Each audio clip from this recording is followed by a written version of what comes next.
a little girl, I lived in a big white house. Oh, it was not your ordinary big white house. No, no, no, no, no. The big white house in which I lived in had not one, not two, not even three, but 4 floors. And my mother, she had a different name and a different number for each and every floor. What my mother called the first floor was also known as the basement. I hated that basement. In order to get in and out of that basement, you had to go up and down a set of stairs that was very, very, very, very, very steep. And not one single one of those steps had a back on it. And so whenever I went up and down those steps, I thought the creepies and gremlins and crummies that lived under there would reach up, pull me down, and take me away forever. Parts of that basement didn't even have floor. It was dirt. And if you stepped on that dirt with your bare feet, it felt like snakes were crawling between your toes. There was only one small, tiny little window, and when the sun shone at a certain angle through that window, it would cast a shadow on the great big furnace, and it made it look like a great big octopus that was going to reach down and eat me up. I hated that basement. But my mother stored things down there, things like peaches and green beans, and every once in a while she would say to me, "Maureen, go downstairs now and get me some peaches." No, I don't want to go down there. She would open the door, give me a very gentle little push and say, "There's nothing down there that's going to hurt you now." I would run down the stairs as fast as I could, fly over the dirt floor parts, grab the peaches, tear upstairs, and slam the door behind me. And when I did, my mother would say, "Oh, sweet lass, there's nothing down there that's harmful." I thought my mother felt that way because she was so tall, she could take 3 steps at a time. So those crummies and gremlins had no chance at catching her. Now, when I slammed the door, I was on what my mother called the second floor in the kitchen.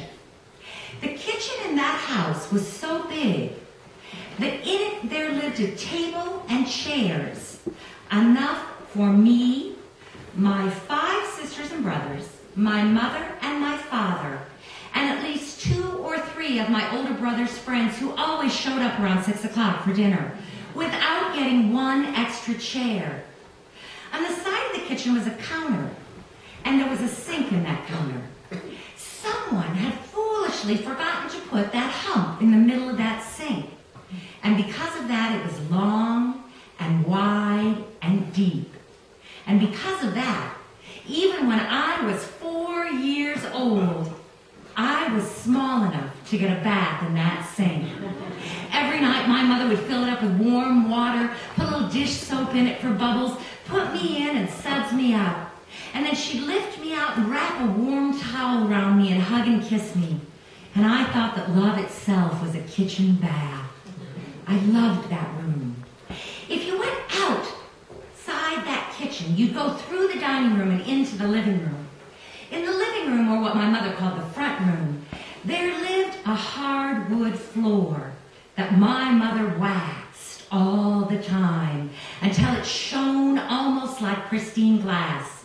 And on top of that hardwood, there rested a multicolor oriental rug in front of a large fireplace.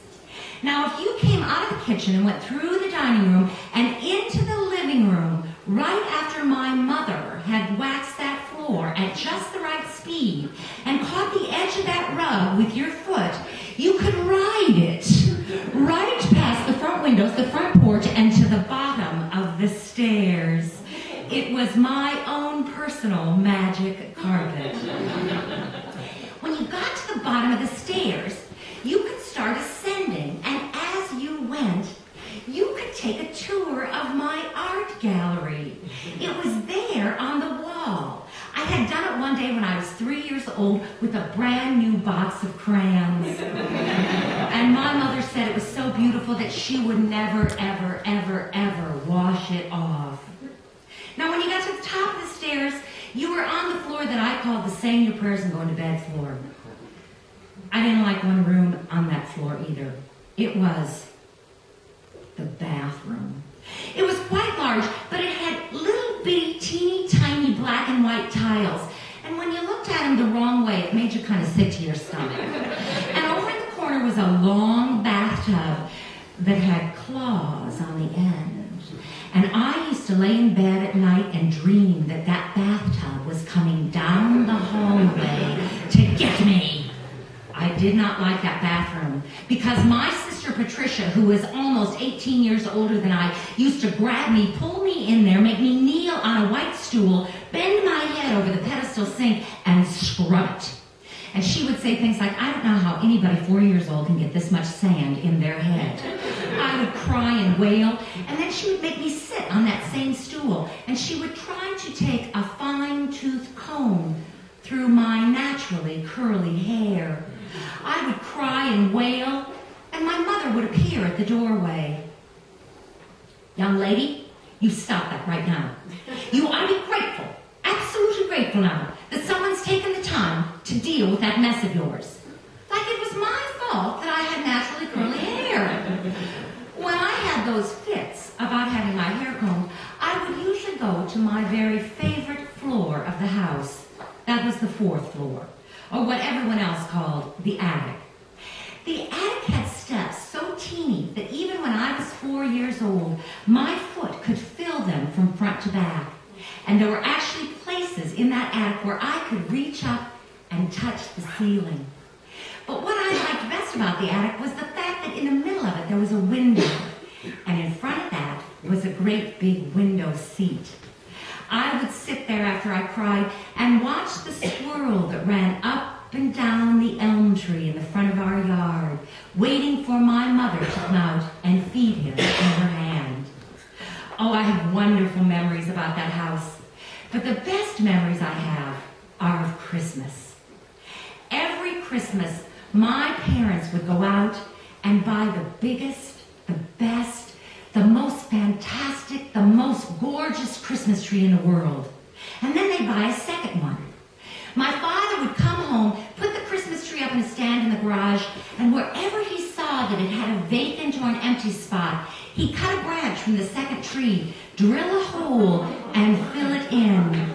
Then they would put that Christmas tree up right next to that great big fireplace and light it up like 12 starry midnights that rivaled Van Gogh. Every Christmas Eve, my father would light a great fire in the fireplace. And then about 8 o'clock he'd say, well, now look at that, don't you know it's time for bed? You better be off with you now or Santa Claus won't be coming, will he? We would run up the stairs, throw ourselves into the bed, rip the covers up over our heads and squeeze our eyes tight so that Santa Claus would come. But we thought we'd never fall asleep. Indeed, we must have, though, because shortly after it seemed like God was there flipping the light on and saying, get up with you now, go to the window, Santa Claus is just leaving. We'd rip the covers off, go back, throw the draperies back from the windows. And darn it anyway, every year we just missed Santa Claus.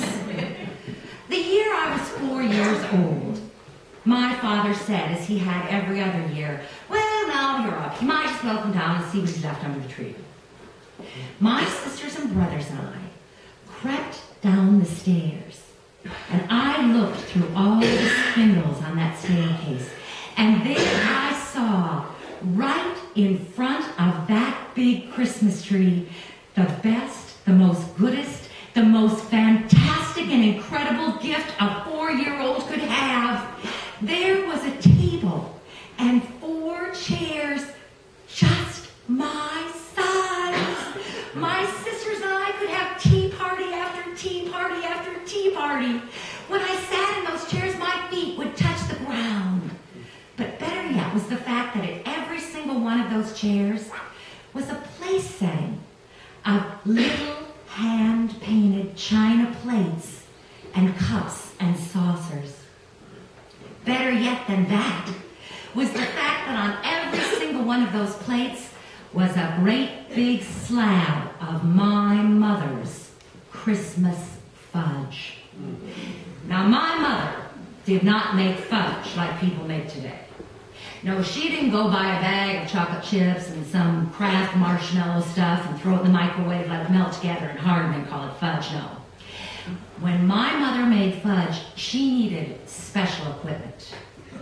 She called for things like double boilers and candy thermometers. My mother's fudge was so good and so famous that she would call all the neighbors and have them say novenas over it so that it would harden well. My mother's special fudge was so incredible that every year when she made it, she would hide it so that none of we kids would get into it before Christmas. But you know, she always seemed to hide it under the glider in the front porch where my brother Michael would know where it was, and he always got into it. And she never seemed to yell at him about it. She always thought him her favorite, you know. Well, anyway, better than that was the fact that next to that fudge was a nickel-sized bottle of Coca-Cola. I thought my sisters and I would have to brush our teeth for 100 chameleon cajillion times for such a treat. But then I looked at the end of the table, and there I saw in one of those chairs the best thing that I could ever dream I could see. It was a great big black and white stuffed panda bear. It had a red satin ribbon around its neck and a tag that hung from it. And the tag said, "To Maureen from Mom and Dad." My mom and dad had given me a best friend. I grabbed the panda bear and I hugged it and I turned round and round and round and said, "Thank you, thank you, thank you, thank you, thank you, thank you, thank you, thank you," until my father said, "Well now, darling, we know you like it. Don't you want your other gifts?" I threw the bear over my shoulder and got down on my hands and knees with my sisters and brothers. Ribbons started flying everywhere. Paper was here and there. Monopoly games, money, dancing dolls. Oh, Betsy Wetsy's poor pitiful pearls, bicycles, erector sets, chemical sets. Why, my sisters and brothers opened up everything and we played and we played and we played. Well, we must have played for at least 10 minutes.